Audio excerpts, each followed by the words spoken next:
Yes మనం చూస్తున్నా మహబూబ్ నగర్లో ఎన్నికల అధికారులకు సంబంధించిన నిర్లక్ష్యం వల్ల అక్కడ పోలింగ్ బూత్లో 5 పోలింగ్ బూత్లలో ఇబ్బంది తలెత్తినట్టుగా సమాచారం అందుతుంది.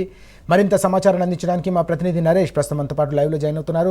నరేష్, ప్రధానంగా సమస్య ఏమొచ్చింది, ఎందుకోసం ఇబ్బంది తలెత్తింది, అక్కడ వివరాలు ఏంటి? మహబూబ్ నగర్ కార్పొరేషన్ పరిధిలో ఉన్నటువంటి 45వ డివిజన్లో దాదాపు గంట సేపు పోలింగ్ నిలిచిపోయింది.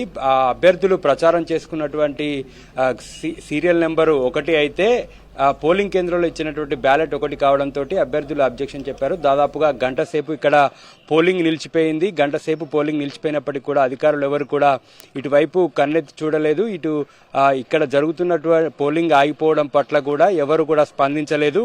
చివరికి అభ్యర్థులే కాంప్రమైజ్ అయి ఇదే బ్యాలెట్ తోటి ఎన్నిక జరగడానికి అభ్యర్థులంతా కూడా ఒప్పుకోవడంతో కొద్దిసేపటి క్రితమే పోలింగ్ అయితే ప్రారంభమైంది. అధికారుల తప్పిదం జరిగింది. బ్యాలెట్ పేపర్ ముద్రించేటటువంటి సమయంలో ఈ క్యాండిడేట్లు ప్రచారం చేసుకోవడానికి ఇచ్చినటువంటి బ్యాలెట్ 1 కావడం, ఇక్కడ ఎలక్షన్ పోలింగ్ కేంద్రంలో ఓటర్లకు ఇచ్చేటటువంటి బ్యాలెట్ 1 కావడంతో ఇబ్బంది తలెత్తింది. మనం విజువల్స్ లో చూడొచ్చు. గాజు గ్లాసు గుర్తు టాప్ కు వచ్చింది. ఫస్ట్ నెంబర్ లో గాజు గ్లాసు ఉండడంతో అభ్యర్థులంతా కూడా అబ్జెక్షన్ చెప్పారు. దీంతో దాదాపు గంట సేపు పోలింగ్ నిలిచిపోయింది. గాజు గ్లాసు 1వ నెంబర్ కాకుండా 4వ నెంబర్ లో ఉండాలి. మొదటి గుర్తు చెయ్యి గుర్తు, 2వ గుర్తు కారు, 3వ గుర్తు పువ్వు గుర్తు, 4వది గాజు గ్లాసు ఉండాల్సింది. గాజు గ్లాసు టాప్ లో రావడం పట్ల అభ్యర్థులంతా అబ్జెక్షన్ చెప్పారు. ప్రచారం చేసుకున్నటువంటి సమయంలో సీరియల్ నెంబర్ తో పాటు గుర్తు బ్యాలెట్ పేపర్లో 2వ గుర్తు మాది, 3వ గుర్తు మాది, మా గుర్తు మీద ఓటు వేసి గెలిపించండి అని ప్రచారం చేసుకున్నటువంటి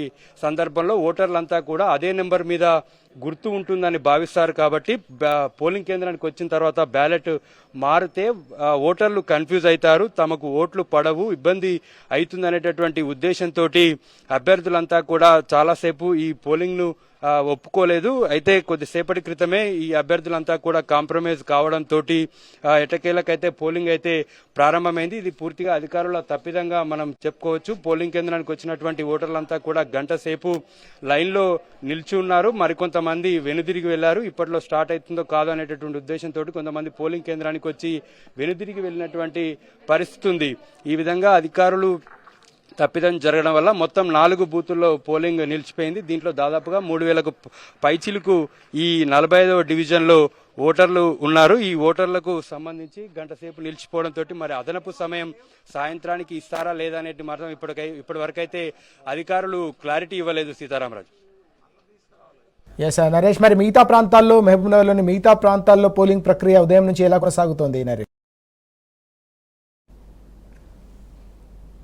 సీతారామరాజు, మహబూబ్ నగర్ కార్పొరేషన్ పరిధిలో మొత్తం 59 డివిజన్లకు ఎన్నికలు జరుగుతున్నాయి. మొత్తం 60 డివిజన్లు ఉండగా ఇప్పటికే ఒక డివిజన్ ఏకగ్రీవంగా కావడం జరిగింది.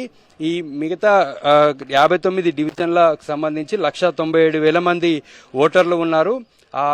మొత్తం 272 పోలింగ్ కేంద్రాలను ఏర్పాటు చేశారు. ఓటర్లు స్వేచ్ఛాయుత వాతావరణంలో ఓటర్లు తమ ఓటు హక్కు వినియోగించుకునేటటువంటి విధంగా కూడా అధికారులు అన్ని రకాల ఏర్పాట్లను కూడా చేయడం జరిగింది. కొన్ని చోట్ల మోడల్ పోలింగ్ కేంద్రాలను కూడా ఏర్పాటు చేసి ఓటర్లను ఆకర్షించి పోలింగ్ శాతాన్ని పెంచేటటువంటి దిశగా కూడా అధికారులు చర్యలు తీసుకున్నారు. మహబూబ్ నగర్ కార్పొరేషన్ ఏర్పడిన తర్వాత తొలిసారి పోలింగ్ జరుగుతుంది. మహబూబ్ నగర్ కార్పొరేషన్ పరిధిలో ఉన్నటువంటి 23వ డివిజన్లో అత్యధికంగా 3,939 ఓట్లు ఉన్నాయి.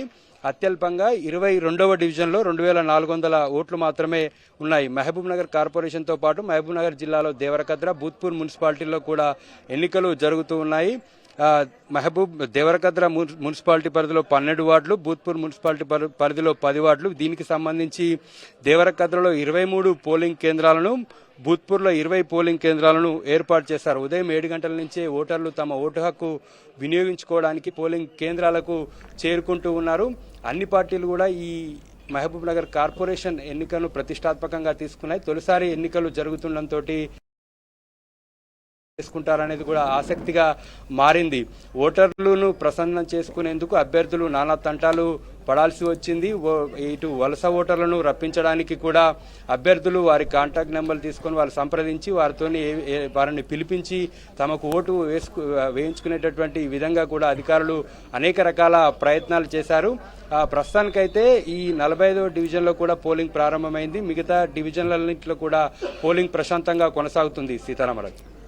థ్యాంక్ యూ నరేష్, వివరాలు అందించినందుకు. మనం చూస్తున్నాం మహబూబ్ నగర్లోని ఒక పోలింగ్ కేంద్రం వద్ద దాదాపు 5 పోలింగ్ కేంద్రాల వద్ద గుర్తు విషయంలో అక్కడ గందరగోళం నెలకొనడంతో కొద్దిసేపటికి పూర్తిగా పోలింగ్ ప్రక్రియ నిలిచిపోయిన పరిస్థితి. దాని తర్వాత అభ్యర్థులంతా కూడా కాంప్రమైజ్ కావడంతో ప్రస్తుతం పోలింగ్ ప్రారంభమైనట్టుగా మా ప్రతినిధి నరేష్ అందిస్తూ ఉన్నారు. మహబూబ్ నగర్లోని మిగతా ప్రాంతాల్లో మాత్రం పోలింగ్ ప్రారంభమైనట్టుగా చెప్తా ఉన్నారు. తెలంగాణ వ్యాప్తంగా కూడా 116 మున్సిపాలిటీలు 7 కార్పొరేషన్లలో పోలింగ్ ప్రక్రియ ఈరోజు ఉదయం నుంచి కూడా ప్రారంభమైన సందర్భాన్ని మనం చూస్తున్నాం. సాయంత్రం 5 గంటల వరకు కూడా పోలింగ్ ప్రక్రియ కొనసాగబోతోంది.